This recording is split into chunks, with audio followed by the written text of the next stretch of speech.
Rock'n'roll, rock'n'roll, rock'n'roll, rock'n'roll։ Ես շատ օգտագործեցի այս երաժշտական ճաշակի դրսևորման արտահայտությունը, որովհետև փորձելու եմ զուսպ գտնվել եւ ամեն դեպքում այս բառը չչարաշահել, բայց քանի որ սկզբից այսքան չասեի, հաստատ շատ էի չարաշահելու։ Ողջույն ընկերներ, ձեզ հետ է Վաղ Սպորտի Վահագն Ամիրջանյանը եւ ես եկել եմ խոսելու Իսպանիայի սուպեր գավաթի եզրափակիչի մասին։ El Clásico 4-րդ տարին անընդմեջ, El Clásico նորից սուպեր գավաթի եզրափակում եւ նորից Ռեալ Մադրիդը գլխիկոր հեռանում է Սաուդյան Արաբիայից, իսկ կատալոնական Բարսելոնան ոգևորված եւ շատ ուրախ, լավ ֆուտբոլով, եփված, ձևված, չափված ֆուտբոլով գնում է տուն, որտեղ եւս մեկ գավաթ է ավելացնում իր թանգարանում։ Այսպեսին եղավ սուպեր գավաթի եզրափակիչը եւ եկեք հիմա արդեն ավելի մանրամասն խոսենք խաղի մասին։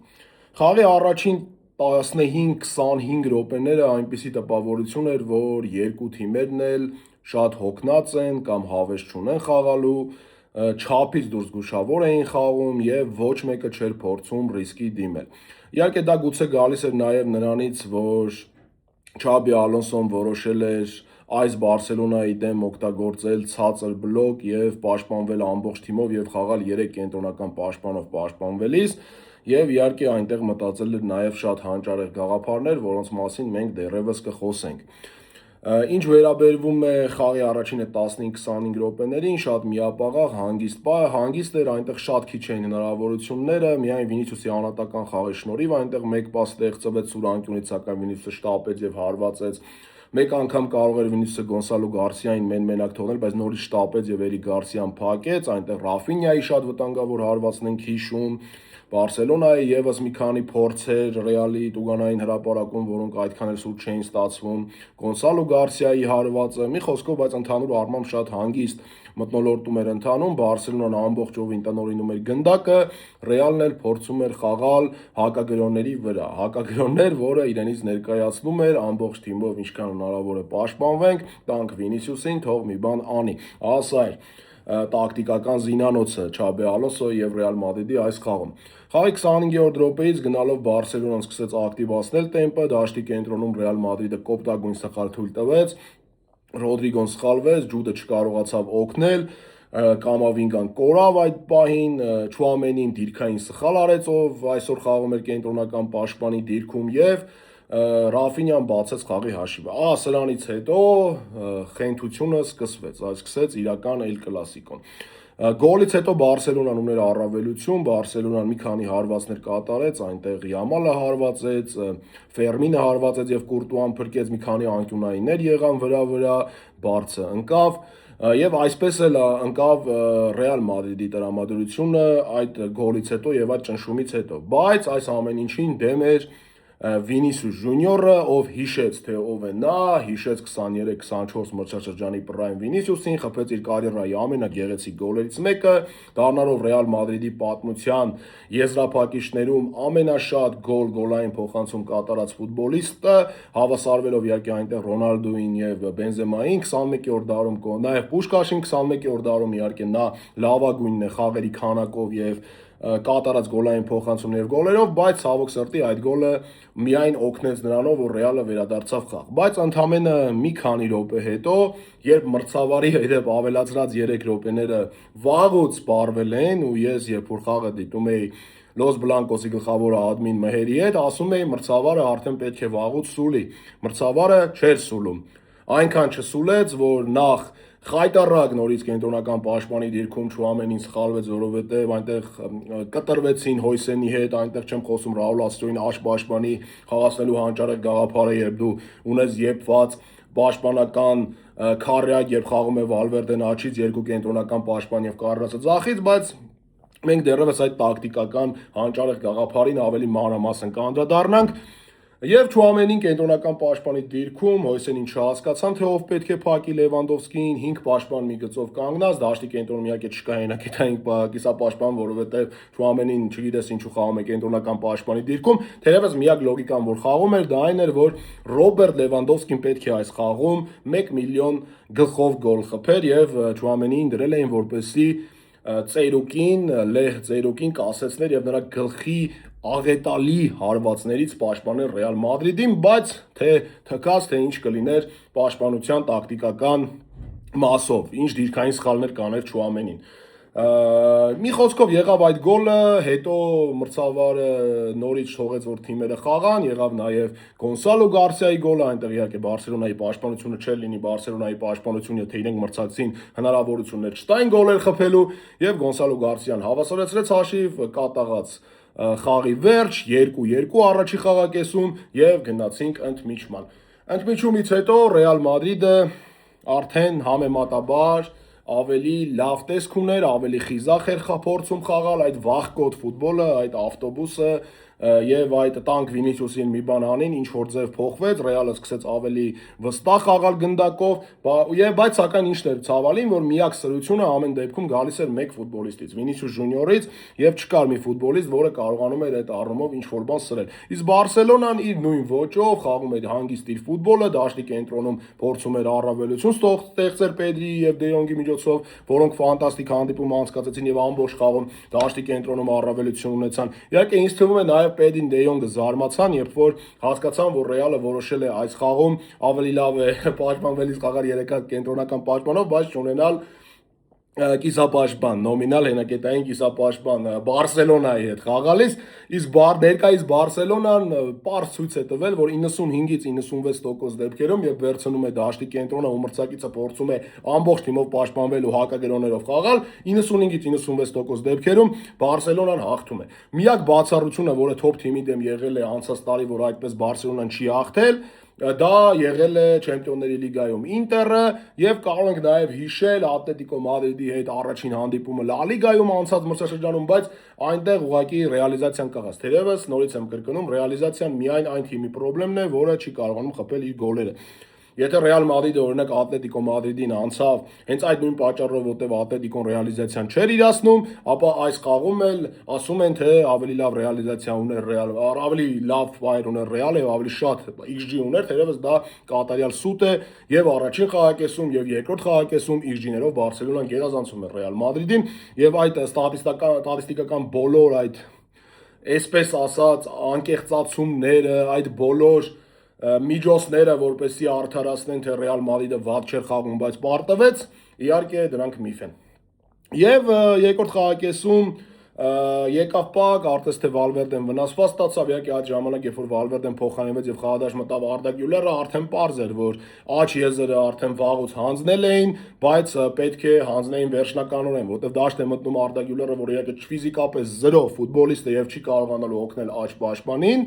դա մի 5 րոպե հետո հասկանում է Չաբի Ալոնսոն, Ջուդ Բելինգեմին է տալիս առաջադրանք գնալ եւ փորձել օգնել աջ պաշտպանին, բայց այստեղ էլ նա մոռանում է, որ արդեն պարտված կիսապաշտպանությունում միակ լույսը եւ միակ մարդը, որը վազում էր բոլորի փոխարեն, Ջուդ Բելինգեմն էր, կենտրոնը վերջնական հանձնում են մրցակցին։ Վերջնական մրցակցին կենտրոնը հանձնելուց հետո արդեն գալիս է այն իրավիճակը, որ Ռեալ Մադրիդը սկսում է սեղմվել դարպասին։ Եվ Ռեալ Մադրիդը սեղմվում է դարպասին, ես նայում եմ Լոս Բլանկոսի մերին, այսինքն սիրառատ հայացքով եւ ասում եմ մենք շուտով գոլ ենք բաց թողնելու, որովհետեւ թիմը արդեն կպել է դարպասին։ Յուրաքանչյուր հարված կարող է դառնալ գոլ, ինչ որ մի տարօրինակ անդրադարձով։ Եվ այդպես է լինում է։ Իհարկե այստեղ միակ արդարացումը Չաբի Ալոնսոյի այն է, որ Վալվերդեն վնասված կեստացել, որ փոխարինվել է, բայց կարելի էր օրինակ ուրիշ ֆուտբոլիստ մտցնել։ Օրինակ մտցնել Մաստանտուոնոին, ով որ ավելի լավ է պրեսինգ անում, ավելի լավ է պաշտպանվում, կամ մտցնել Սեբալյոսին, որը գոնե դաշտի կենտրոնում այդ բան ինչ որ առավելություն ստեղծել սուտ է, որովհետև Բարսելոնան ամբողջությամբ կենտրոնը հաղթել էր, բայց գոնե ինչ որ բալանս կմտցնել այդ կիսապաշտպանությունում, որը հենց ամենասկզբից չկար ընտրված տակտիկայի պատճառով։ Իհարկե այդ ընտրված տակտիկան էլ այն մասին էր, որ Ռեալը չպետք է ունենար կենտրոն, Ռեալը ուղղակի պետք է դներ ավտոբուս, պաշտպանվեր եւ հրաշքով Վինիսիուսի հանճարի կամ ինչ որ ուրիշի հանճարի շնորհիվ այս խաղում ինչ որ բան աներ։ Եվ այս տակտիկական հանճարեղ գաղափարների վերջնական հանգուցալուծումը ինձ թվաց կատարվեց այն ժամանակ, երբ եղավ Ռաֆինյայի գոլը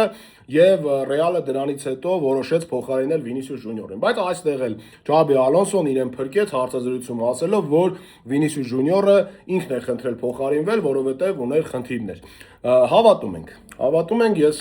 շատ հավատացող մարդ եմ ընդհանրապես մարզիչներին, երբ որ նրանք ասուլիսների ժամանակ ինչ ասում են, դրա համար եկեք հավատանք, որ դա այդպես է։ Ռեալ Մադրիդը մինչև Դե Յոնգի կարմիր քարտը, որը արդարացի կարմիր քարտ էր,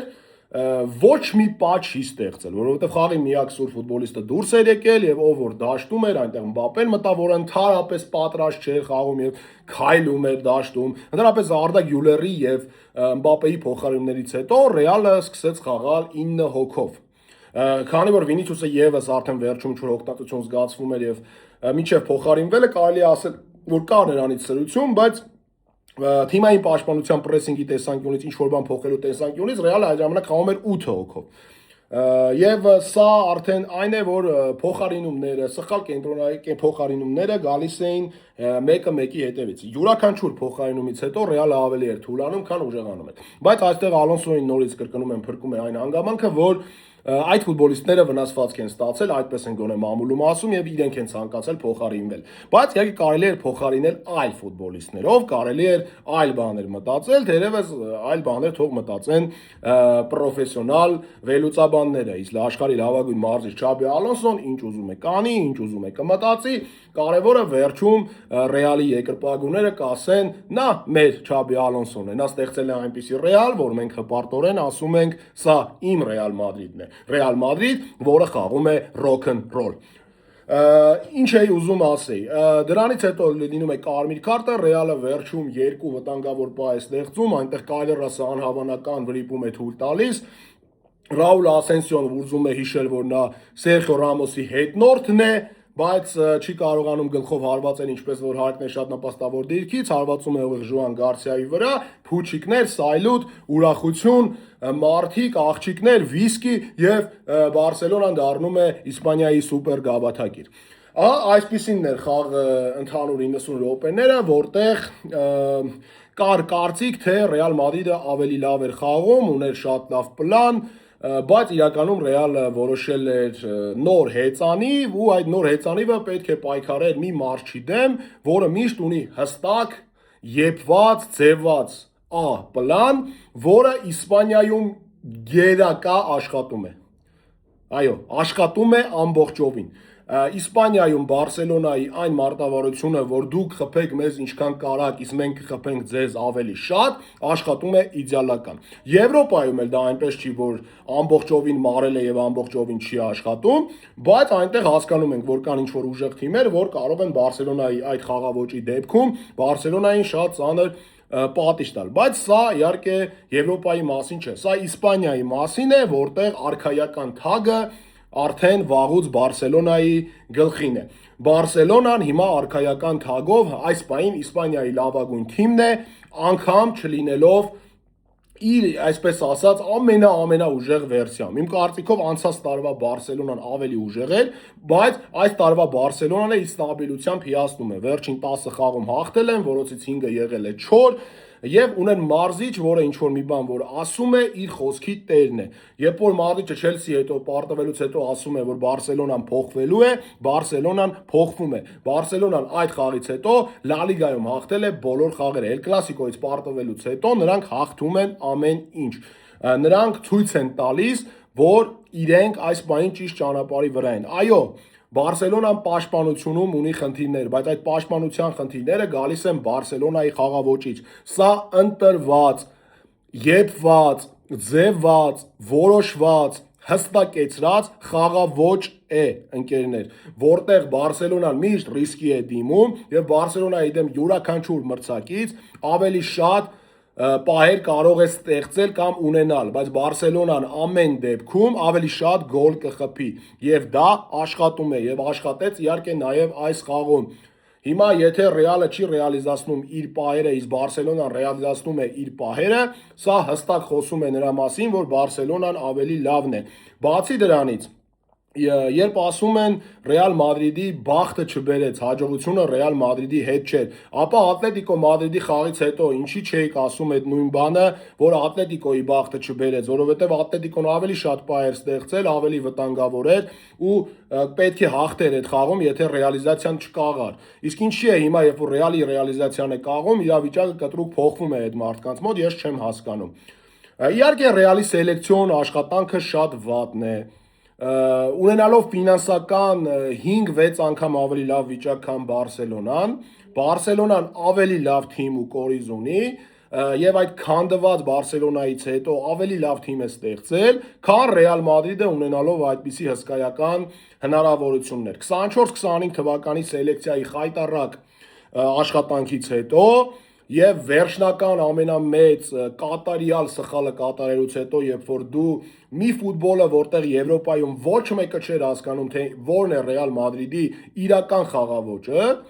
դու վերցնում ես ու այդ թիմին փորձում ես դարձնել Մանչեսթեր Սիթի, փորձում ես դարձնել Պարիս Սեն-Ժերմեն, Բարսելոնա, գնում ես նոր ժամանակակից հիբրիդային ֆուտբոլի հետևից եւ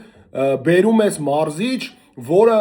չունի այն համապատասխան կազմը, որ խաղա իր պրեսինգ եւ հակապրեսինգ ֆուտբոլը։ Եվ չես ուզում ընդունել այդ քո սխալը, մարզիչն էլ չի ուզում ոչ մի կերպ հարազատ մնալ իր գաղափարներին եւ ընդամենը 1 ամիս հետո ոչ լուրջ թիմերի դեմ խաղալուց հետո նա կտրականապես հրաժարվում է այդ ֆուտբոլից։ Հիմա մենք սա գցում ենք ֆիզիկական պատրաստվածության վրա, գցում ենք ինչ-որ տարբեր վնասվածքների վրա, բայց նույն Բարսելոնան, որ սեզոնի սկզբնամասում ուներ խայտառակ վնասվածքներ, ինքը երբեք չդավաճանեց իր խաղաոճին։ Նույն Մանչեսթեր Սիթին, որ այս սեզոնում ունի լիքը վնասվածքներ, չի դավաճանում իր նոր խաղաոճին։ Եվ այսպես շատ, նույն Արսենալը տարբեր վնասվածքներ, այստեղ Արսենալի դեպքում գուցե չի անպատասխանում օրինակը, որտեղ նրանք սելեկցիոն ֆանտաստիկ աշխատանք են կատարել, բայց շատ թիմեր կան, որոնք ունեն այդ նույն վնասվածքները, բայց չի փոխվում թիմի խաղաոճը։ Իսկ խաղաոճ ասելիս ծնկներս սալվում են, կուզեի ասել, բայց խաղաոճ ասելիս ես չեմ տեսնում խաղաոճ Ռեալ Մադրիդի մոտ։ Կես տարի է արդեն Չաբի Ալոնսոն Ռեալ Մադրիդում է եւ ով կարող է ինձ ասել որն է Ռեալ Մադրիդի խաղաոճը։ Ով գիտի որն է Ռեալի իրական մեկնարկային կազմը։ Առաջին 1 ամսում մենք փորձում ենք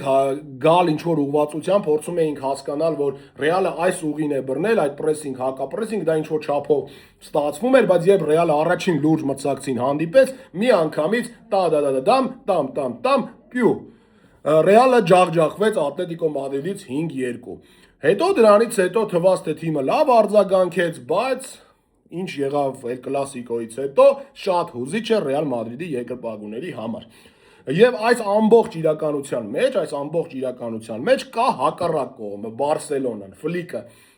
որը ուներ այդքան վնասվածքներ, սեզոնի սկիզբը լավ չմտավ, ունեցավ խնդիրներ, բայց երբեք չդավաճանեց իր խաղաոճին։ Ունի մարդը հստակ խաղաոճ, այդ հստակ խաղաոճը խաղում է եւ Ժերարդ Մարտինը, եւ Էրիկ Գարսիան, եթե բերենք, չգիտեմ, իրենց 16 տարեկաներից կամ 17 տարեկաներից, չգիտեմ, Պումբուլու Ռենգարունգոին, մեկ է ինքը խաղալու է իր նույն տակտիկական սխեմայով ու նույն խաղաոճով։ Այո, գուցե որակապես խաղի խնդիր կլինի, բայց թիմը ունի հստակ խաղաոճ ու պահում է այդ հստակ խաղաոճը։ Ֆլիկը եւս մարզիչ է,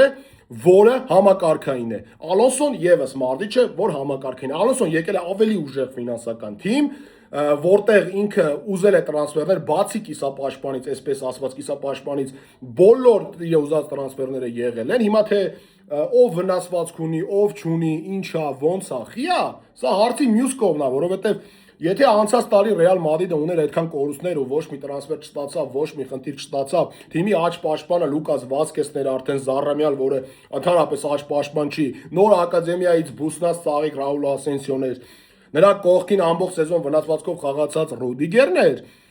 եւ ձախ եզրից Ֆրան Գարդիան էր խաղում հանճարեղ բոլոր ժամանակների լավագույն ձախ պաշտպանը։ Ապա այս տարի շատ խաղերում Ռեալը ունեցել է ձախ պաշտպանի դիրքում Կարերասին, որը վատ ֆուտբոլիստ չէ եւ 3 էլ իմ կարծիքով վատ չխաղաց, թեևս Յամալի դեմ լավ խաղալը մի քիչ հարաբերական է, որտեւ Յամալը մեկ է իր վտանգավոր պայերը ստեղծում էր եւ ֆանտաստիկ հանդիպում անցկացրեց։ Եվ իհարկե երբ որ Անչելոտին փորձում էր կենտրոնական պաշտպանների զույգ, նա ստիպված էր խաղացնում Չուամենիին կենտրոնական պաշտպանի դիրքում, որովհետեւ չուներ կենտրոնական պաշտպաններ պատրաստ։ Այնտեղ կար միայն նոր ակադեմիայից եկած Ռաուլ Ասենսիո, որ նա չգիտեր այդ պաշտպանը կարող է խաղալ այն մակարդակում, որում կխաղա, թե ոչ, դրա համար ռիսկի չէր դիմում։ Իսկ այսօր Ռեալը ուներ երկու արդեն եփված այն ծաղիկը Ռաուլ Ասենսիոն, ուներ պատրաստ Հոյսենին, բայց չգիտես ինչու, ավելի ճիշտ այդ ինչուն մի քիչ զավեշտալի է, բայց Ռոբերտ Լևանդովսկի գլխով հանճարեղ խաղի սկզբունքները գուցե ուսումնասիրելուց հետո որոշել էր, որ ավտոբուսային սխեմայում 3 կենտրոնական պաշտպանով կարելի է զսպել այս Բարսելոնային։ Չգիտակցելով պարզ մի ճշմարտություն, որ այս Բարսելոնային կարողանում են հաղթել այն թիմերը, որոնք չեն վախենում այս Բարսելոնայի դեմ խաղալ պրեսինգով եւ հակապրեսինգով։ Ինչը հենց Չաբի Ալոնսոյի ուսմունքն է համաշխարհային ֆուտբոլում։ Ինչի պատճառով ինքը եկել է Ռեալ Մադրիդ։ Ինչի շնորհիվ ինքը Բայեր Լևերկուզենում հաղթել է Բունդեսլիգան։ Ինչի շնորհիվ ինքը Բայեր Լևերկուզենում հաղթել է Գերմանիայի գավաթը։ Ինչի շնորհիվ ինքը հաղթել է Գերմանիայի սուպեր գավաթը։ Ինչի շնորհիվ ինքը Եվրոպա լիգայի եզրափակիչ է հասել եւ տոտալ ձախողվել է Ատալանտայից։ Եվ այսպես լիքը ինչուներ կարող ենք ասել։ Բայց ցավալի այս իրականության մեջ, այս երկու տարբեր ճանապարհներում կատալոնացիների եւ մադրիդցիների գեղատեսիլ աշխարհում մենք ունենք Ֆլիկին, որը երբեք չի դավաճանում իրեն, անգամ երբ որ անհաջողություն է ունենում, մեկ է շարունակում է նույն գծով գնալ, եւ ունենք Մարզիչ, որը ամեն խաղի համար մտածում է մի նոր տակտիկա, ամեն խաղի համար մտածում է մի նոր հանճարեղ գաղափար։ Ֆրան Գարսիա եւ Ռաուլ Ասենսիո build-up սեզոնի հանճարեղ քայլերից մեկը, ավելի բարձր պրեսինգի դիրք տանել հենակետային կիսապաշտպան Չուամենիին եւ Չուամենին չկարողանա հենակետային գոտին փակել։ Բերել Չուամենիին կենտրոնական պաշտպան, կոնկրետ այս խաղում, որ հենակետային գոտին եւ կիսապաշտպանությունը վերջնական գմփ լինի եւ Ռեալ Մադրիդը ուղակի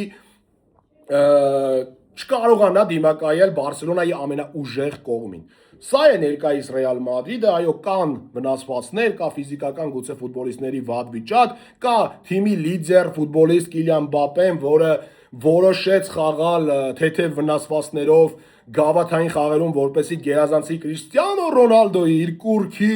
ռեկորդը, բայց հետո այդ եսասիրության եւ ռեկորդը գերազանցելու պատճառով չոքնի իր թիմին Իսպանիայի սուպեր գավաթում։ Ահա ունենք այսպիսի լեգենդար Կիլիան Մբապե, որը խփում է 70 քանի գոլ, բայց այդ գոլերից ոչ մեկը Ռեալին չի տալիս կարևոր տիտղոս։ Ունենք Վինիսիուս, որը Ռեալին շատ բաներ է տվել, այս խաղում էլ փայլեց, բայց հոգեբանական ճնշման, դյուրազգացության զուգորդումներում լուծված կորցրել է իր գլուխը եւ չգիտի թե ինչ պետք է անի։ Եվ այս բոլոր ֆուտբոլիստների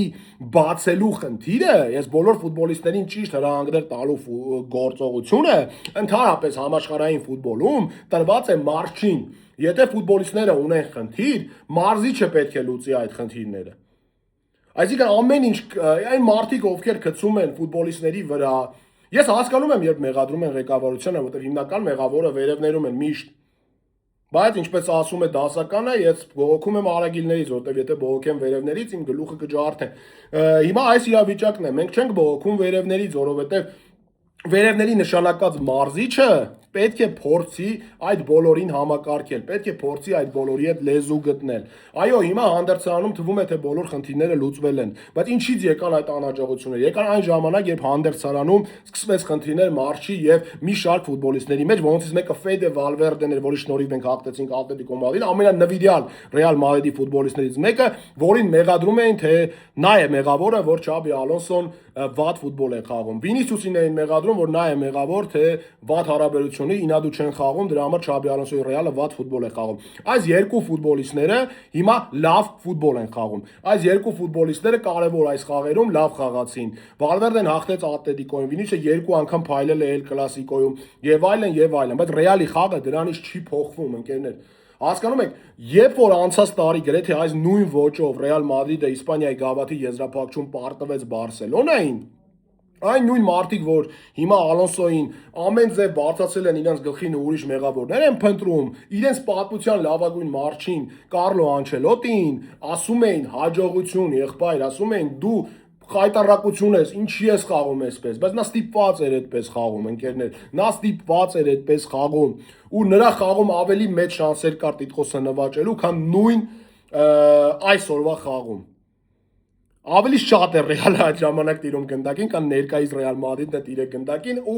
այն դեպքում, որ Ալոնսոն այն մարզիչն է, որը ընդհանրապես տոտալ արցախական ֆուտբոլի մարմնավորում է, իսկ Կարլո Անչելոտին երբեք այդպեսին չի եղել, նրա համար նորմալ է գնդակը հանձնել մրցակցին ու խաղալ հակագրոններով։ Հիմա ի՞նչն է հարցը։ Ես չեմ ասում, որ այս ամեն ինչի միակ պատասխանատուն Չաբի Ալոնսոն է, եկեք շատ քաղաքական ստացվեց, բայց եկեք դա անցնենք։ Պարզ է, որ ղեկավարությունում են ամենամեծ մեղավորները, որ նշանակել են Չաբի Ալոնսոին, բայց Չաբի Ալոնսոյի Ռեալ Մադրիդը ուղղակի ցույց չի տալիս այն ճանապարհը, որտեղ մենք կարող ենք տեսնել, թե ինչի հետևից է եթում այս Ռեալ Մադրիդը։ Լավ, առաջին 2 ամիսը հասկացանք, 3, 4, 5, կես տարի մենք միջև հիմա չգիտենք, թե ինչ ֆուտբոլ է խաղում Ռեալ Մադրիդը։ Ամեն խաղի ինչ որ անիմաց բաներ է հորինում, մեկ-մեկ ստացվում է, անհատների շնորհիվը բախտը բերում է, ասում ենք ջան, արա, այս ինչ հրաշք եղավ, կրեցինք։ Այսպես ֆուտբոլ չեն խաղում։ Ու այս ամեն ինչի շուրջ, երբ որ դու նայում ես Բարսելոնային, այս ամեն ինչի շուրջ, երբ որ դու նայում ես Բարսելոնայի փոխարինումները, նայում ես ինչ քայլեր է կատարում Ֆլիկը, նայում ես թե ինչպես է այս ծանր պայմաններում եւ նրան չեն տալիս իր ուզած տրանսֆերները, ինչպես է Էրիկ Գարսիա, Կուբարսի երկու կենտրոնական պաշտպաններով, որոնցից երկուսն է ֆիզիկապես ուժեղ չեն, կարողանում է ստեղծել մի ֆուտբոլ, որտեղ պաշտպանության անգամ վատ լինելու պարագայում թիմը հաղթում է,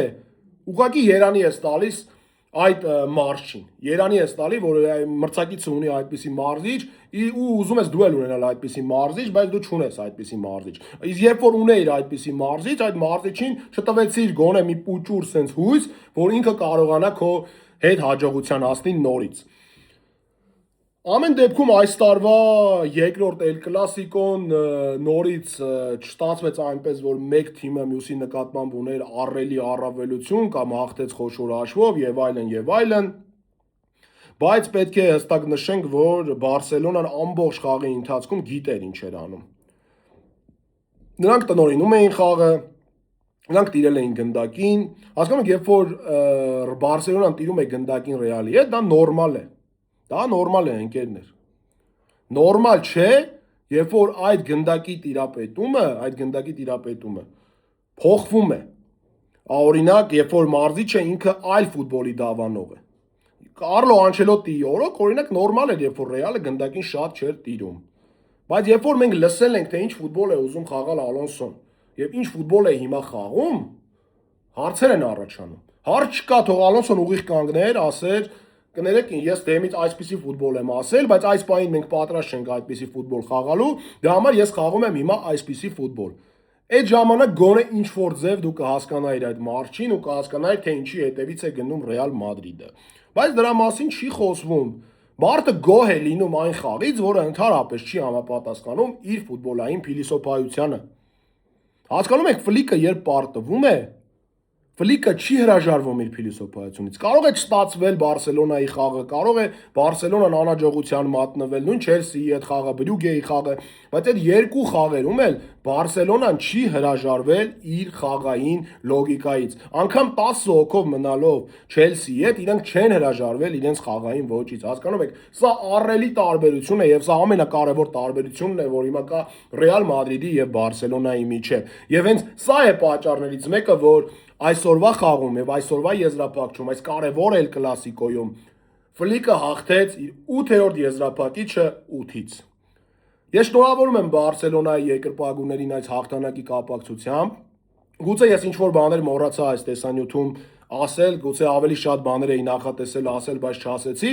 բայց կարծում եմ այսքանն էլ բավական էր, որպեսզի դուք պատկերացնեք, թե ես ինչ էի մտածում ընդհանրապես Բարսելոնայի, Ռեալի եւ այս Էլ Կլասիկոյի մասին։ Լավ մնացեք, կհանդիպենք։